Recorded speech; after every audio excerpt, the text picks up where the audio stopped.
Again we have the reflex angle. यहाँ पे हमने रिफ्लेक्स एंगल यानी कि ऑपोजिट बाहर वाला एंगल फाइंड करना है. उसके लिए मुझे बुक को करना होगा टर्न. जी, तो यहाँ पे हम इस पॉइंट पे रखेंगे हम अपना डी का ये पॉइंट ऑफ इंटरसेक्शन. ये लाइन है जिसको हमने डी की हॉरिजॉन्टल लाइन से मैच किया. तो इस लाइन पे ज़ीरो यहाँ पे है, तो इसका एंगल देखना शुरू करेंगे इस ज़ीरो से. तो ये एंगल है 150 डिग्रीज़. अब ऊपर वाला एंगल है 150 डिग्रीज़. हमने तो एंगल जी फाइंड करना है. तो हम 360 में से 150 को माइनस करेंगे. जब बुक सीधी करूँगी तो फिर करके हम यहाँ लिख देंगे. ठीक है, ये तो सिंपल जी. 90 का है तो ऊपर वाला हम ये उधर से फाइंड करेंगे. यहाँ पे आ जाते हैं, हम अंदर वाला एंगल फाइंड कर लेते हैं. ये है जी 20 डिग्रीज़. ठीक है, so here we have 360 minus 150 is 210 degrees. ये डी एंगल. एच ये 90 था तो डेफिनेटली अच्छा हमने एस्टिमेट करना था, सॉरी मार्क करना था 210. यहाँ पे हमारे पास है जी ये 90 का है. 90 360 में से माइनस करेंगे तो आता है 270. इसी तरह ये 20 का एंगल है, तो 20 को जब आप 360 में से माइनस करेंगे so we will have 340 degrees. Feeling so sleepy. अच्छा जी, अब हमने क्या करना है, estimate and then measure the accurate size of each angle. पहले हम एक काम करते हैं, सबको एस्टिमेट कर लेते हैं और फिर एक्यूरेट फाइंड करेंगे. यहाँ पे जब हम डी रखेंगे तो ये मुझे को कुछ 90 का हाफ लग रहा है, तो मैं इसे कह देती हूँ कि 45 डिग्रीज़. यहाँ पे हम आ जाते हैं तो यहाँ पे यूँ रखना है डी को. ये 90 होगा, ये 160 कह लेते हैं.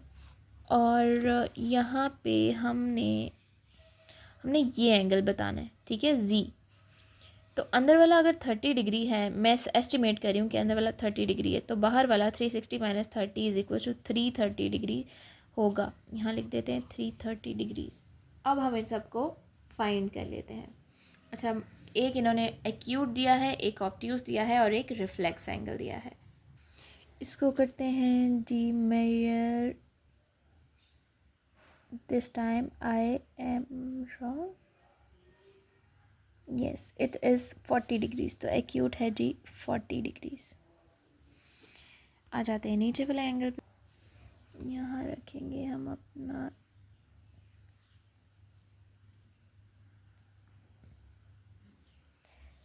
ऊपर वाले एंगल्स को देखना है. ठीक है, क्योंकि इस लाइन वाला ज़ीरो बाद में ऊपर से स्टार्ट हो रहा है.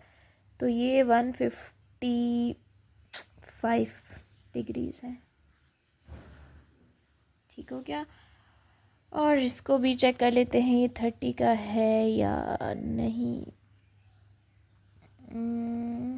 30 का ही है ऑलमोस्ट. ये हमारा ठीक है, एक्यूरेट 330 ही है.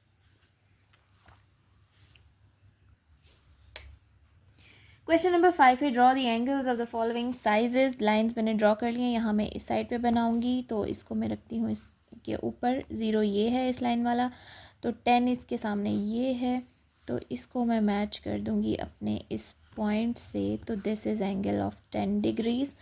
यहाँ पे 165 है, तो मैं इसको यहाँ पे बनाती हूँ 1. अब मैंने इस लाइन के ऊपर रखा है, तो ये वाला ज़ीरो देखूंगी मैं, और 160 ये है, 170 ये, तो दोनों के दरमियान में ये पॉइंट है 165. इस पॉइंट को मैं मैच कर दूंगी.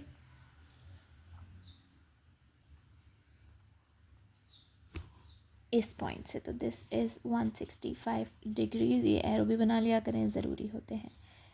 ठीक है जी. उसके बाद आ जाते हैं 230 का एंगल मुझे बनाना है. तो मैं कैसे बनाऊंगी 230 का? तो मैं डी से बना ही नहीं सकती, डी में कहीं है ही नहीं 230. तो मैं क्या करूँगी, 230 की जगह 230 का रिफ्लेक्स एंगल बनाऊँगी.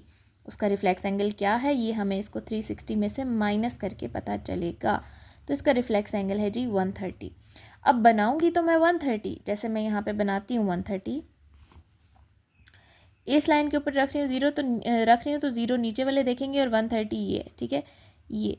अब बना तो मैं 130 कर रही हूँ, लेकिन मैं लेबल इसको नहीं करूँगी, बल्कि इसके नीचे वाले एंगल को करूँगी जो हमें चाहिए था, ये एंगल. और ये एंगल है 230 का. अगर ऊपर वाला 130 है तो नीचे वाला 230 होगा, बिकॉज 130 का रिफ्लेक्स एंगल है 230. उसके बाद आ जाता है जी 330 again is a reflex angle. उसको हम ड्रॉ नहीं कर सकते. मैंने थोड़ा सा लाइन उधर लगा दी, लाइन यार सीधी यहाँ लगाती हूँ, तो मैं इसका रिफ्लेक्स एंगल फाइंड करूँगी। 360 में से 330 को माइनस करूँगी तो आएगा 30। मैं 30 ड्रॉ करूँगी, लेकिन उसको लेबल नहीं, अब ये ज़ीरो इस पे रखा ना मैंने, तो अब मैं इस ज़ीरो को देखूँगी, ये रहा 30। इसको मैं मैच कर देती हूँ इस पॉइंट से, तो मैं इसको लेबल करूँगी, ठीक है, और इसको मैं लिखूँगी 330 डिग्रीज़।